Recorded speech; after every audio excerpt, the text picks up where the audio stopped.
I'd been a musician all my life and a singer. Yes. And also did other things when I was younger. I started out as a choir boy. Later on I went to university, but I didn't study music at university, I studied English. By that stage I was very active in music, and I sang in the choir at King's College as a choral scholar, and I also was very active as an orchestral musician too, playing percussion. When I finished my studies, I decided not to, at that stage, to continue in academic work, although I was torn, but I decided to try my luck, as it were, as a musician, and that was quite a long while ago. It was in the late 70s.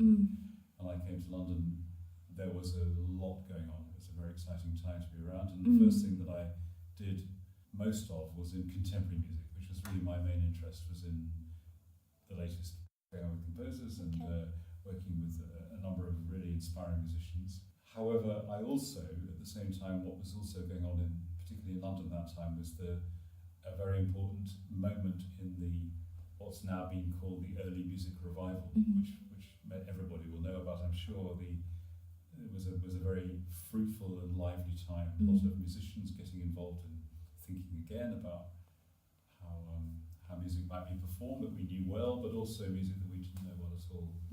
And quite soon afterwards I became very active in that area as a performer, and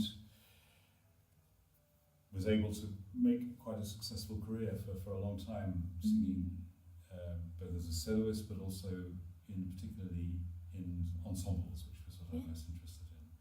And I found myself specialising more and more in music of the 16th and 17th centuries, which is particularly challenging because it's a period of music that goes a long way behind the invention of recording, so we have absolutely no way of knowing what that music might have sounded like. And I've been, ever since I started doing that in my 20s, I've been thinking about what it means to try and revive the music of the past, and particularly what it means to audiences. Why is it that audiences, particularly at that time, but also still respond so readily to that music, and why it's attracted such a huge amount of interest, not only by live audiences, but also people who listen and consume recordings. In fact, for a long period, I think probably still the truth is that the majority of people get to know music of the past particularly through recording. The invention of the compact disc in around about 1981 had a huge effect on the recording industry. The compact disc meant that, among other things, recording companies decided to reissue or to make new versions of nearly all their catalogues. So they re-recorded all of classical music, and they also became interested in recording music that had never been recorded before.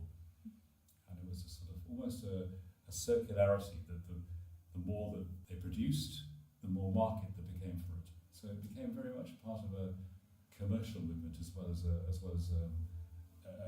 movement driven by people's interest in music. And the more work there was in the recording industry, the more opportunities there were for musicians to make their living at it, and the quality went up very rapidly from where it had been when I first started. And so now we've reached a stage where the performance of old music is very, very professional and very slick, and conforms in many ways to the norms of other parts of the classical music industry. So, for example, now if you went to listen to a performance of, let's say, one of the Bach's Passions, you would expect it to be every bit as polished as going to hear a performance of a Beethoven symphony. Quite. And it's hard to convey to people now that is something that really only happened in the last 30 to 40 years, by and large. So that's really the background against which my career developed.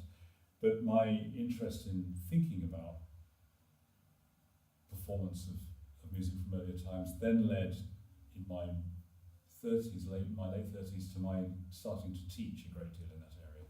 So I moved to Germany, and I took up a position there as a professor of singing in what was then a brand new historical performance faculty in the Staatliche Hochschule für Musik in Trossingen in southwest Germany. And I lived there for a long while and taught